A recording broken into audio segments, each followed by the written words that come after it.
الحمد لله وكفى والصلاة والسلام على سيد الرسل وخاتم الأنبياء وعلى آله وأصحابه الأتقياء وبعد فأعوذ بالله من الشيطان الرجيم بسم الله الرحمن الرحيم إن الله وملائكته يصلون على النبي يا أيها الذين آمنوا صلوا عليه وسلموا تسليما اللهم صل على محمد وعلى آل محمد كما صليت على إبراهيم وعلى آل إبراهيم إنك حميد مجيد اللهم بارك على محمد وعلى آل محمد كما باركت على إبراهيم وعلى آل إبراهيم إنك حميد مجيد. محترم حضرات، اللہ تعالیٰ نے اپنی کتاب میں کامیاب لوگوں کی جو صفات بیان فرمائی، الذین یؤمنون بالغیب، جو غیب پہ ایمان لاتے ہیں، جو کچھ اللہ کے رسولوں نے بتایا ہے ان کو بن دیکھے مانتے ہیں. دوسری بات وَيُقِيمُونَ الصَّلَاةَ، نماز کو پورے طریقے سے قائم کرتے ہیں. تیسری بات وَمِمَّا رَزَقْنَاهُمْ يُنْفِقُونَ، جو ہم نے انہیں دیا اس میں سے اللہ کی راہ میں خرچ کرتے ہیں. اگلی بات وَالَّذِينَ يُؤْمِنُونَ بِمَا أُنزِلَ إِلَيْكَ وَمَا أُنزِلَ مِن قَبْلِكَ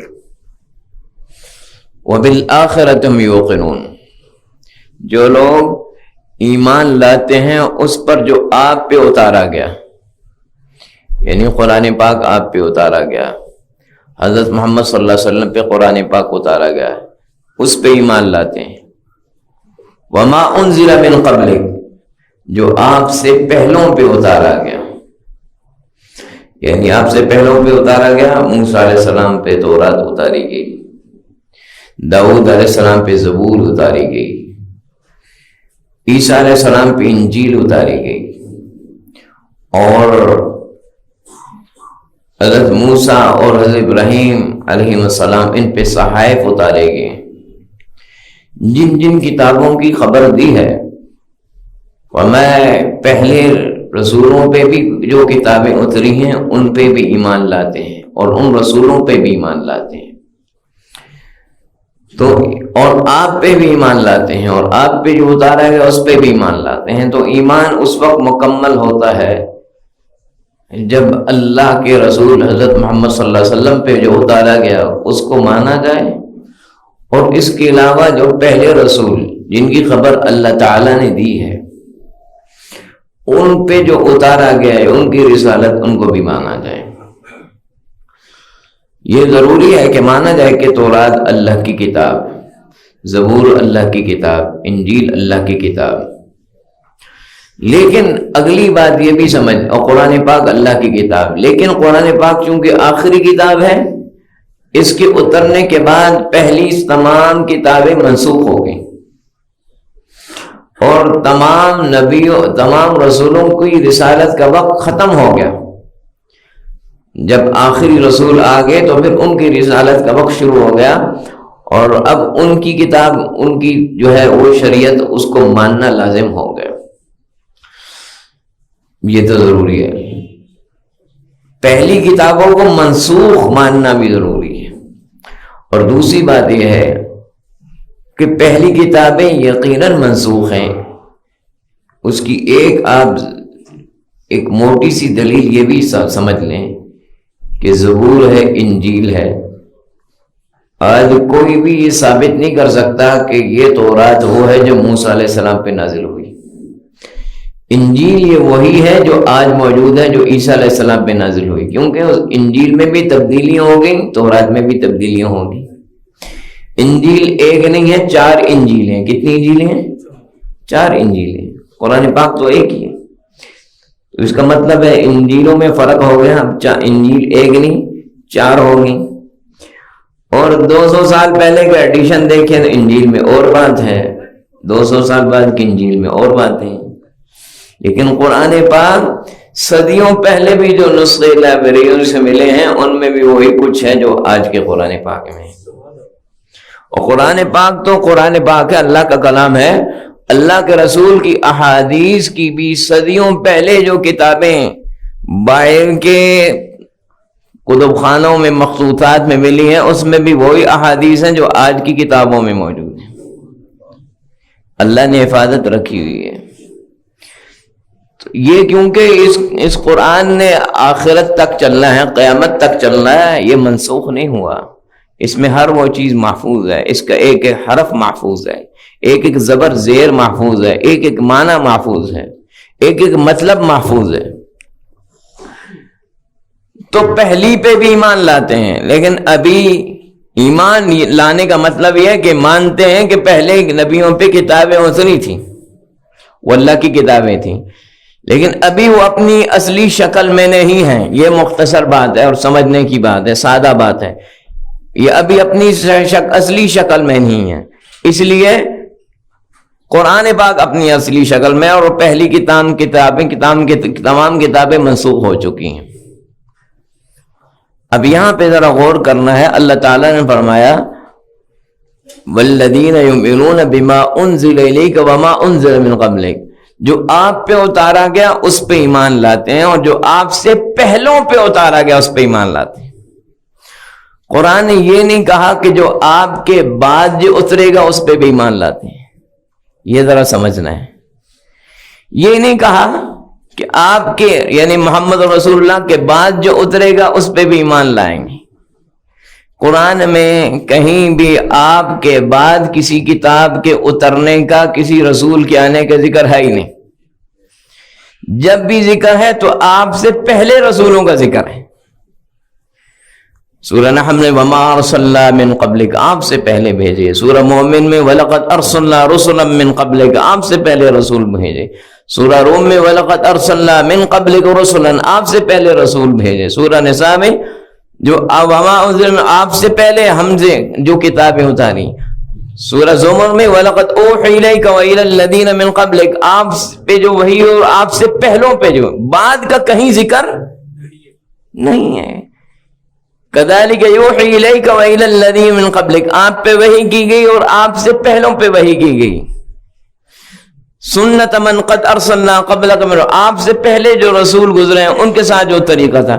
آپ کے بعد کسی وحی کا ذکر نہیں، آپ کے بعد کسی رسول کا ذکر نہیں ہے۔ قرآن میں جب بھی آپ سے پہلے رسول کا ذکر ہے، آپ سے پہلے کتاب کا ذکر ہے، آپ سے پہلے جو ہے وحی کا ذکر ہے، تو اس سے یہ بات ثابت ہوتی ہے کہ یہ ختم نبوت کی بہت بڑی دلیل ہے کہ آپ کے بعد نہ کسی نبی نے آنا ہے، رسول نے آنا، نہ کسی رسول نے آنا ہے، نہ کسی پہ وحی اترنی ہے۔ سمجھ میں آ گئی بات؟ اگر اترنی ہوتی تو اس کا ذکر ہوتا۔ اس لیے اگر آپ کے بعد کوئی کسی کو نبی مانے گا، رسول مانے گا کسی شکل میں، یا کہے گا اس پہ وحی اتری، تو وہ جھوٹا ہے، کافر ہے، مردود ہے، اور جو دعویٰ کرتا ہے وہ بھی جھوٹا ہے، کافر ہے، مردود ہے، جہنمی ہے۔ یہ عقیدہ ختم نبوت ہے، اس پہ ایمان لانا ضروری ہے، اس کے بغیر نجات نہیں، یہ بات پکی ہے۔ تو کیا فرمایا؟ پہلی کتابوں پہ بھی اور جو آپ پہ اتری اس پہ بھی ایمان لاتے ہیں۔ ایمان میں تو ساری چیزیں آ گئیں، لیکن پھر ساتھ آگے فرمایا ایمان میں کیا ہے؟ اللہ پہ ایمان، رسولوں پہ ایمان، کتابوں پہ ایمان، آخرت پہ ایمان۔ لیکن آخرت کا ذکر اللہ نے پھر الگ ذکر کیا۔ ایمان میں آخرت آ جاتی، آخرت پہ ایمان آ جاتا، لیکن اللہ نے آخرت کا پھر ذکر کیا وَبِالْآخِرَةِ هُمْ يُوقِنُونَ، ایمان لاتے ہیں۔ جو آپ پہ کتاب ہے اس پہ ایمان لاتے ہیں، تو آپ کی کتاب نے آخرت کا بتایا کہ نہیں بتایا؟ قرآن نے بتایا، پہلی کتاب میں بتایا، لیکن آخرت کا پھر الگ ذکر کیا وَبِالْآخِرَةِ هُمْ يُوقِنُونَ، آخرت پہ یقین رکھتے ہیں، اس لیے کہ آخرت کا عقیدہ انسان کو سدھارنے میں اور سیدھے رستے میں لانے میں بہت اہم ہے۔ آخرت وَبِالْآخِرَةِ هُمْ يُوقِنُونَ، آخرت کے معاملے میں ان کا پکا یقین ہے، شک کا معاملہ نہیں ہے۔ اور جس کا یقین ہوتا ہے پھر وہ کوشش کرتا ہے، اور جو کہتا ہے ہوگی پتہ نہیں ہوگی نہیں ہوگی، وہ پھر ایسے ہی بیٹھا رہتا ہے۔ اس لیے اللہ تعالیٰ نے فرمایا آپ اعلان کر دیں قل انما انا بشر مثلکم یوحی الی انما الہکم الہ واحد، میں تمہاری طرح انسان ہوں، لیکن ایک بات ضرور ہے کہ میں نبی اور رسول ہوں، میں فرشتہ نہیں ہوں، میں انسان ہوں، لیکن نبوت اور رسالت کے منصب پہ فائز ہے، اس لیے نبوت اور رسالت کے مناسب جو مقامات ہیں وہ مجھے ملے ہیں۔ یوحی الی، مجھ پہ وہی اترتی ہے، انما الہکم الہ واحد، اور وہی یہ ہے کہ تمہارا کارساز، تمہارا کام بنانے والا الہ معبود ایک ہی ہے۔ فمن کان یرجو لقاء ربی، اب اگلا حصہ سنیں، فمن کان یرجو لقاء ربی، جس آدمی کو اس بات کا یقین ہے کہ اپنے رب سے ملنا ہے، جس کو اس بات کا یقین ہے اپنے رب سے ملنا ہے، فَلْيَعْمَلْ عَمَلًا صَالِحًا، اس کو چاہیے کہ نیک عمل کر لے۔ تو جس کو یقین ہے ملنا ہے تو اس کو چاہیے کہ نیک عمل کر لے۔ وَلَا يُشْرِكْ بِعِبَادَةِ رَبِّهِ أَحَدًا، اور اپنے رب کی بندگی میں کسی کو شریک نہ کرے۔ اب دیکھ لیں، آپ سے میں پوچھتا ہوں اور آپ زبان سے کہیں گے اور انشاءاللہ دل میں بھی یقین ہے، یقین کو تازہ کریں، کیا ہم نے اللہ سے ملنا ہے کہ نہیں ملنا؟ ملنا ہے۔ کون آدمی کہتا ہے نہیں ملنا؟ سب نے مر کے سب کی اللہ سے ملاقات ہونی ہے۔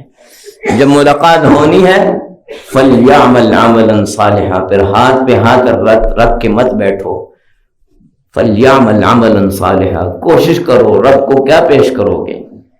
وَلَا يُشْرِكْ بِعِبَادَةِ رَبِّهِ أَحَدًا، اور نیک عمل یہ نہیں کہ اپنی مرضی سے رب کی بندگی میں کسی کو شریک نہ کرو۔ جس نے اللہ کی ذات اور صفات میں کسی کو شریک کر لیا، اس کے سب عمل، سارے عمل، 100 سال کے بھی عمل ہیں، سب برباد ہوں گے، شرک۔ اور اس کی ذات و صفات میں شریک نہیں کرتا، لیکن مخلوق کے لیے عمل کرتا ہے، نیک عمل، یہ بھی چھوٹا شرک ہے۔ ذات و صفات میں شریک کرنا ہے تو بڑا شرک ہے، چھوٹا شرک ہے مخلوق کے لیے عمل کرنا، نیکی کرنا، خیرات کرنا، صدقہ کرنا، بھلائی کرنا، نماز پڑھنا، حج کرنا، لوگ کہیں بڑا نیک آدمی ہے، بڑا پرہیزگار ہے، بڑا مقدس شخصیت ہے، یہ کس لیے کر رہا ہے؟ لوگوں کے لیے کر رہا ہے۔ جو بھی عمل اس نے لوگوں کے لیے کیا وہ سارا برباد، کچھ بھی نہیں ملے گا اس کو۔ ولا یشرک، میں اللہ کی بندگی میں کچھ بھی شریک نہ کرے۔ تو کیا ہے؟ وَبِالْآخِرَةِ هُمْ يُوقِنُونَ، میں آخرت پہ یقین رکھتے ہیں۔ آیت بھی قرآن کی جو میں نے ابھی پڑھی وہی بھی بتاتی ہے کہ جس کے یقین ہوگا پھر وہ کوشش کرے گا۔ یہ جو کوشش نہ کرنا نا، یہ بہت بڑے نقصان کی بات ہے۔ کوشش نہ کرنا، کل پہ ٹالنا، یہ بہت بڑے نقصان کی بات ہے۔ جو آدمی کوشش کرتا ہے، آخرت پہ یقین، رسول کریم صلی اللہ علیہ وسلم نے یہ تعلیم دی ہے، صحابہ کو یہ تعلیم دی ہے، صحابہ کی آپ نے یہ تربیت کی ہے آخرت کی یقین کی۔ کیسے آپ نے تربیت کی؟ سبحان اللہ۔ حضرت عمر رضی اللہ تعالیٰ عنہ نبی پاک صلی اللہ علیہ وسلم کے پاس تشریف لے کے جاتے ہیں۔ دیکھیں آج آخرت پر یقین پیدا ہو جائے نا تو دنیا کی تکلیفیں جھیلنا آسان ہو جائیں گی۔ آج لوگ دنیا کے مصائب کی وجہ سے پریشان زیادہ ہیں۔ کیوں پریشان ہیں؟ آخرت کی طرف دھیان نہیں ہے۔ جب دھیان ہوتا ہے تو آدمی کہتا ہے کہ یہ تکلیف وقتی ہے، حقیقی زندگی آخرت کی ہے۔ ورنہ آدمی یہ سوچتا ہے کہ فلاں بندے نے تو اتنا پیسہ بنا لیا، اوہو میں نے تو کچھ بھی نہیں بنایا، فلاں تو اتنی دولت میں کھیل رہا ہے، میرے پاس تو کچھ بھی نہیں ہے۔ بس وہ کیا ہے؟ افسوس کا شکار ہو جاتا ہے، دیکھو میں نے اتنی محنت کی ہے، میں نے اتنی کوشش کی ہے، میرے پاس تو کچھ بھی نہیں ہے، اس کے پاس تو اتنا کچھ ہے۔ اب اسی کے اوپر فلاں آدمی اتنے عہدے پہ پہنچ گیا، فلاں آدمی نے اتنا مال بنا لیا، اسی پہ آدمی پریشانی کا شکار ہے۔ فلاں کے پاس یہ چیز آ گئی، میرے پاس نہیں ہے، فلاں نے یہ لے لیا، میں نے نہیں لیا، فلاں ایسا ہے، میں ایسا نہیں۔ یہ آخرت کے یقین جتنا ہوگا دنیا کے مصائب جھیلنا آسان ہوں گے۔ یہ ہے اگر اس نے اتنا کچھ بنا لیا ہے تو یاد رکھو اگر اس کی زندگی 5 سال ہے تو بس 5 سال ہی اس کے پاس ہوگا، اس کے بعد وہ اس کے پاس کچھ بھی نہیں ہو۔ اور میرے پاس اگر یہ 5 سال ہے، اس میں اللہ کو میں نے راضی کر لیا اور مجھے اللہ پھر اتنی نعمتیں دے گا کہ کروڑ سال کی زندگی ختم ہو جائے وہ نعمتیں ختم نہیں ہوں گی. پھر کبھی قلق اور افسوس نہیں ہوگا, کبھی پریشانی نہیں ہوگی کہ میرے پاس کچھ نہیں ہے, لوگوں کے پاس بہت کچھ ہے. نہ, یہ بڑی چیز ہے. اللہ کے رسول صلی اللہ علیہ وسلم نے اپنی عملی زندگی میں یہ تعلیم دی, عملی زندگی. اور جو آخرت پہ یقین ہوتا ہے تو زندگی بڑی آسان ہو جاتی ہے. آپ نے کیا تھا, حضرت آپ کے پاس جاتے ہیں حضرت عمر رضی اللہ تعالیٰ عنہ, جیسے کہ امام بخاری نے الادب المفرد میں روایت کیا, اور بھی حدیث کی کتابوں میں ہے کہ آپ صلی اللہ علیہ وسلم کے پاس جاتے ہیں وَإِنَّهُ لَعَلَى حَصِيرٍ مَا بَيْنَهُ وَبَيْنَهُ شَيْءٌ وَتَحْتَ رَأْسِهِ, کہ آپ صلی اللہ علیہ وسلم چارپائی پہ آرام فرمائیں, اور جس چارپائی پہ آپ آرام فرمائیں ہیں آپ کے اور چارپائی کے درمیان کوئی چیز نہیں ہے, یعنی کوئی کپڑا اور چادر بھی نہیں ہے. جس چارپائی پہ آپ آرام فرمائیں اس پہ چادر بھی نہیں. فخر کا یہ عالم ہے. اور آپ کے سر کے نیچے جو سرہانہ ہے وہ کس سے ہے؟ من ادم حشوها لیف, اس میں چھال بھری ہوئی ہے, کھجور کی چھال بھری ہوئی ہے, روئی بھی نہیں ہے. ہمارے پاس تو جتنے سرہانے ہیں نا, غریبوں کے پاس بھی ان کے اندر روئی ہے, کھجور کی چھال بھری ہے, وہ سرہانہ ہے. اور جس چارپائی پہ لیٹے ہوئے ہیں اس چارپائی کے اوپر چادر بھی نہیں ہے. یہ ذرا دیکھنا ہے رسول کریم صلی اللہ علیہ وسلم. اور کیا آپ کے مبارک گھر میں, یہ وہ مبارک گھر ہے کہ جو کائنات کی ہر چیز سے افضل ہے. یہ وہ کون سا گھر ہے؟ اس گھر میں وہ ہستی رہتی ہے جو اللہ کو ساری کائنات میں سب زیادہ محبوب ہے. نہ ایسا محبوب پہلے اللہ کا ہے, نہ اس کے بعد کبھی ایسا آئے گا اللہ کا محبوب. وَعِنْدَ رِجْلَيْهِ قَرَبٌ مَغْبُورًا, آپ کے پاؤں کی طرف کچھ کیکر کا گٹھا پڑا ہوا ہے. آپ کے گھر کا کل اثاثہ ذکر کر رہے ہیں. وَعِنْدَ رَأْسِهِ أُهُبًا مُعَلَّقَةٌ, آپ کے سر کی طرف کچھ کچی کھالیں لٹک رہی ہیں. یعنی جب کھال جانور کی اترتی ہے نا, اس کو پکاتے ہیں, دباغت دیتے ہیں. ابھی وہ ان کو دباغت نہیں دی ہوئی, ابھی کچی ہیں, لٹکی ہوئی ہیں سر کی طرف. اور جس چارپائی پہ ہیں فَرَأَيْتُ أَثَرَ الْحَصِيرِ فِي جَنْبِ رَسُولِ اللَّهِ صلی اللہ علیہ وسلم. حضرت عمر فرماتے ہیں کہ آپ صلی اللہ علیہ وسلم کیونکہ جس چارپائی پہ لیٹے ہوئے تھے اس پہ کوئی چادر نہیں تھی, کوئی بیچ میں کوئی فارم نہیں تھا, کوئی ایسی چیز نہیں تھی. اور پہلے وقتوں میں جو چارپائیاں ہوتی تو آپ کو پتہ ہے بان کی چارپائی ہوتی تھی, اس پہ آدمی تھوڑی دیر بیٹھے تو جسم پہ نشان پڑ جاتا ہے. تو آپ صلی اللہ علیہ وسلم جس چارپائی پہ آرام فرما رہے تھے اس چارپائی کا اثر, اس کے نشانات آپ کے مبارک جسم پہ نظر آ رہے تھے. چادر بھی نہیں تھی کہ اس پہ بچھائیں.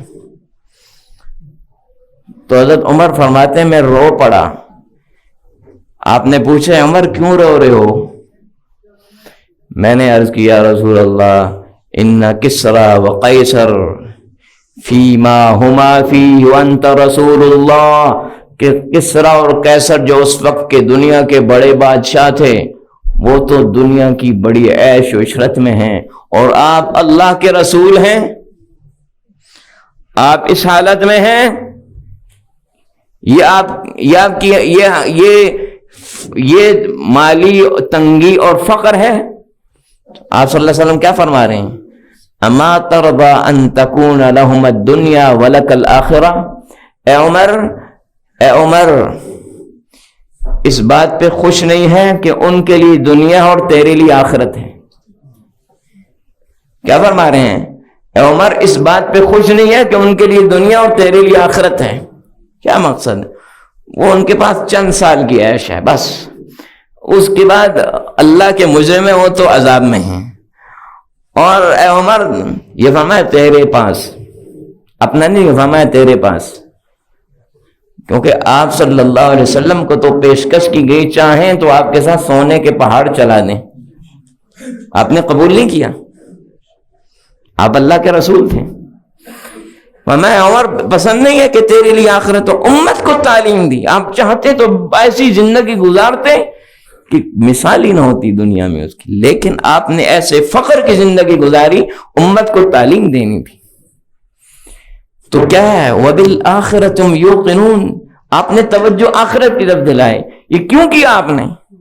آپ چاہتے تو سونے کے باہر چلتے، لیکن اس زندگی کو اختیار کر کے امت کو سمجھایا کہ اگر تم پہ بھی دنیا کے مصائب آتے ہیں تو ان کو معمولی سمجھو، آخرت کی زندگی کو اصلی اور ہمیشہ سمجھو، اور دنیا کے ان مصائب کو توجہ نہ دو، آخرت کی فکر کرو۔ یہ ہے تعلیم۔ وَبِالْآخِرَةِ هُمْ يُوقِنُونَ، جن کا آخرت پہ یقین ہوتا ہے وہ آدمی دنیا کی زندگی بڑی آسانی سے گزارتا ہے۔ تو آخرت کے لیے کچھ کرنا ہے اور اس کے لیے حاصل کرنا ہے، اور جو حاصل ہوگا آخرت میں کیا ہے، کس چیز کو حاصل کرنا ہے، یہاں بھی یاد رکھیں، آخرت میں کوئی معمولی چیز نہیں ہے جس کو ہم نے حاصل کرنا ہے۔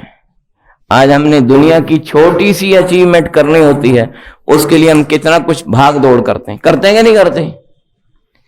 چھوٹی سی چیز ہو اس کے لیے ہم کوشش کرتے ہیں، بھاگ دوڑ کرتے ہیں، اپنی ہر چیز میں فرق لاتے ہیں، زندگی میں فرق لاتے ہیں، زندگی کی ترتیب میں فرق لاتے ہیں۔ ایک آدمی کو بہت بڑا تجارت یا بزنس مل رہا ہوتا ہے تو اپنے کھانا پینا کم کر دیتا ہے، اپنی نیند کم کر دیتا ہے، اپنا ملنا ملانا کم کر دیتا ہے کہ بھئی میرے پاس ایک بڑا کام آ گیا ہے، یہ میں کر لوں، یہ باقی چیزیں پھر ہو جائیں گی۔ ایسے ہوتا ہے کہ نہیں ہوتا؟ بھئی آج کل میرے پاس ایک پروجیکٹ ہے، میں اس پہ کام کر رہا ہوں، بھئی آج کل میں بڑا بیزی ہوں، میرے پاس تو سونے کا بھی ٹائم نہیں، میرے پاس تو کھانے کا بھی ٹائم نہیں، میرے پاس تو بچوں کا بھی ٹائم نہیں۔ سمجھ میں آ گئی؟ یہ دنیا کے لیے کرتے ہیں، یہ دنیا کی چھوٹی چیزوں کے لیے کرتے ہیں کہ ابھی تک وہ پروجیکٹ ان چیزوں کے لیے کرتے ہیں کہ ابھی پروجیکٹ ہو رہا ہوتا ہے تو اسی وقت مر جاتا ہے، ایسے بھی ہوتا ہے، اس کا بینیفٹ ہی نہیں ملتا۔ اللہ کے رسول صلی اللہ علیہ وسلم کیا فرما رہے ہیں؟ دیکھو اللہ نے تمہیں جس کام کے لیے دنیا میں بھیجا ہے وہ سوچو، اللہ نے تمہیں بھیجا ہے، تمہارے ساتھ سودا کیا ہے۔ الا ان سلعۃ اللہ الغالیہ، دنیا سے چھوٹے چھوٹے کاموں کے لیے تو اپنی زندگی کی ترتیب بدل دیتے ہو، بھوک پیاس نیند کو فرق ڈال دیتے ہو، ہر چیز میں تم فرق ڈالتے ہو، لیکن الا ان سلعۃ اللہ الغالیہ، اللہ جو تمہارے ساتھ سودا کر رہا ہے وہ دنیا کے پروجیکٹ تو بہت چھوٹے ہیں، وہ بہت اونچا سودا ہے۔ وہ کیا ہے؟ الا ان سلعۃ اللہ الجنہ، اللہ کا سودا جنت ہے۔ وہ جنت کا سودا اللہ نے کیا ہے۔ یہ کون سی جنت ہے؟ دنیا کے پروجیکٹ کیا ہیں؟ آج آپ کو پوری ہاؤسنگ سوسائٹی کے آپ مالک بن گئے تو کہیں گے اوہو میں تو بڑا سعادت مند ہو گیا، میں تو گڈ لک۔ یہ کیا گڈ لک ہے؟ لک تو مرنے کے بعد پتہ چلے گی، جب قبر میں ہوگا کہ آپ اس کے ساتھ کیا لک ہے۔ فرمایا الا ان سلعۃ اللہ الجنہ، وہ جنت کا اللہ سودا کر رہا ہے۔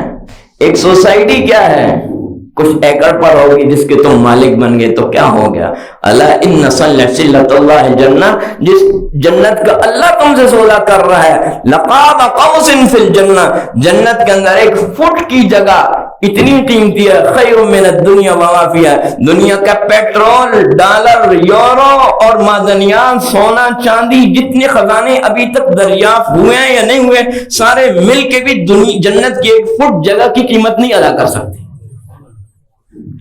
وہ سودا اللہ تم سے کر رہا ہے، اسی لیے فرمایا ومن خاف ادلج، منزل تمہاری وہ ہے، اور جس آدمی نے منزل پہ پہنچنا ہے نا، آپ فرما رہے ہیں ادلج، وہ جلدی کرتا ہے، جلدی سفر پہ روانہ ہوتا ہے۔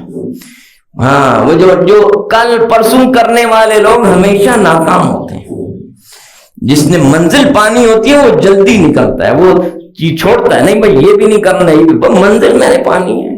الا ان نسل ونخاف ادلج، جو جلدی چلتا ہے بلغ المنزل، وہ منزل پہ پہنچ جاتا ہے۔ اور جو کرتا ہے ابھی کر لیں گے، کل کر لیں گے، پرسوں کر لیں گے، کرتے ہیں، باتیں بڑی اچھی ہیں لیکن کریں گے، دعا کریں، وہ پھر ایسے ہی بیٹھا رہتا ہے۔ کوشش کرنی ہے، اللہ رب العالمین کی مہربانی ہے کہ ہم جیسے نالائق اور غافل لوگوں کے لیے اللہ تعالیٰ سال میں ایک مہینہ لے آتا ہے کہ کوشش نہ کرنے والے اب تو کوشش کر لے، اب تو کر لے کوشش، غفلت میں رہا ہے اب تو توبہ کر لے۔ یہ اتنا بڑا مہینہ آ رہا ہے ہمارے پاس، اگر ہم کوشش میں سست تھے تو اللہ رحمت کی دروازے کھولنے والا ہے، توبہ کے دروازے کھولنے والا ہے، ویسے تو کھلے ہوئے ہیں لیکن بہت زیادہ کھولنے والا ہے، اور اس کے لیے تیاری ابھی کرنی ہے۔ ابھی یہ شعبان جا رہا ہے، یہ بڑا اہم مہینہ ہے۔ رسول کریم صلی اللہ علیہ وسلم کا کیا عمل تھا، یہ سن لینا، پوری بات سننا، 2-3 منٹ ہو بھی جائے تو بھی سن لینا۔ شعبان نکل جائے گا، 2-3 منٹ پھر بھی زندگی میں ملیں گے۔ آپ صلی اللہ علیہ وسلم کیا فرمایا، امام نسائی نے روایت کیا، اسامہ بن زید فرماتے ہیں میں نے عرض کیا رسول اللہ لم اراک تصوم من شہر من الشہور ما تصوم من شعبان، یا رسول اللہ میں نے دیکھا ہے کسی مہینے میں آپ اتنے زیادہ روزے نہیں رکھتے جتنے شعبان میں رکھتے ہیں۔ یہ وہ مہینہ ہے، رسول کریم صلی اللہ علیہ وسلم کی زندگی ہمارے لیے بہترین نمونہ ہے۔ یہ باتیں سننی ہیں عمل کے لیے۔ تو آپ صلی اللہ علیہ وسلم سے پوچھا اس مہینے میں آپ اتنا روزے رکھتے ہیں؟ آپ نے فرمایا ذالک شہر یغفل الناس عنہ من بین رجب و رمضان، فرمایا رجب اور رمضان کے درمیان جو مہینہ ہے اس سے اکثر لوگ غافل ہیں، جیسے ہم بھی غافل ہیں، گزر رہا ہمیں پتہ نہیں ہے۔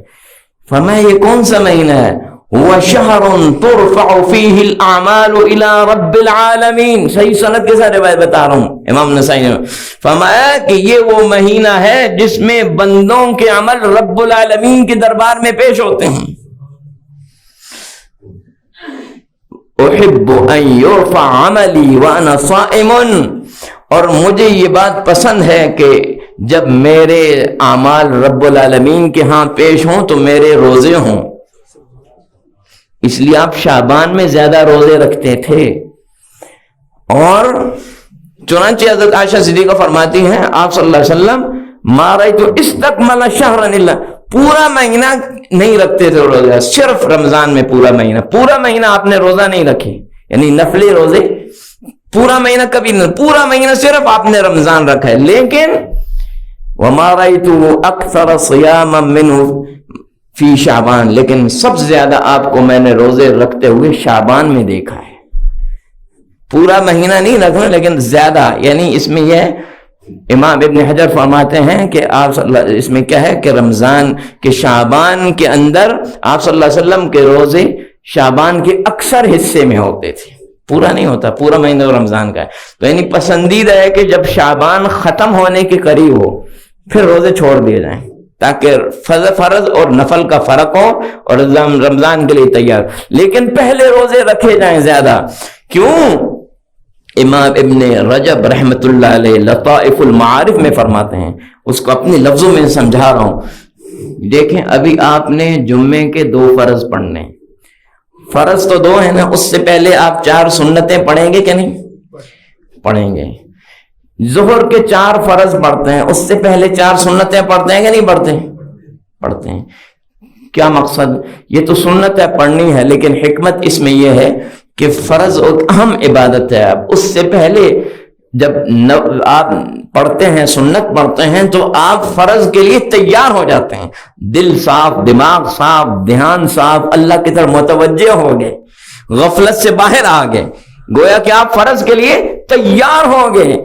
تو اسی طرح شعبان میں آپ جو روزے رکھتے تھے گویا کہ فرض کی تیاری ہے، جس طرح فرضوں سے پہلے سنتیں ہیں، تو فرضوں سے پہلے جو سنتیں ہیں، یہ امام ابن رجب فرماتے ہیں جس طرح فرضوں سے پہلے سنتیں ہیں وہ باقی نفلوں سے افضل ہیں، تو اسی طرح پھر شعبان کے روزے بھی افضل ہوئے۔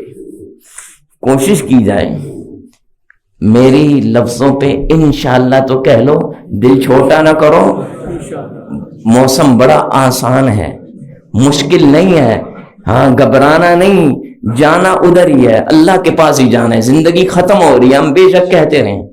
مجھے کل پرسوں ایک بھائی نے کہا ہم تو ابھی تک اپنے آپ کو بچہ ہی سمجھتے ہیں لیکن بہت بڑے ہو گئے ہیں۔ ویسے ایسے ہی ہے، انسان بچہ ہی سمجھتا ہے اپنے آپ، بچے نہیں ہیں، جا رہے ہیں آگے، سفر چل رہا ہے، شب و روز، زندگی ختم ہو رہی ہے، یہ زندگی پھر نہیں ملے گی، یہی زندگی ہے، کرنا ہے۔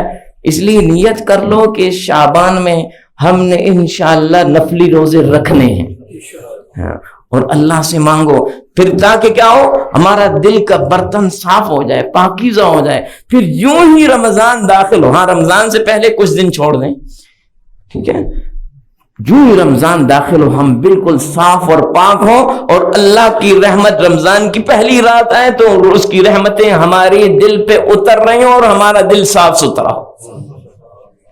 اس کی کوشش کریں، اللہ تعالیٰ مجھے آپ کو عمل کی توفیق۔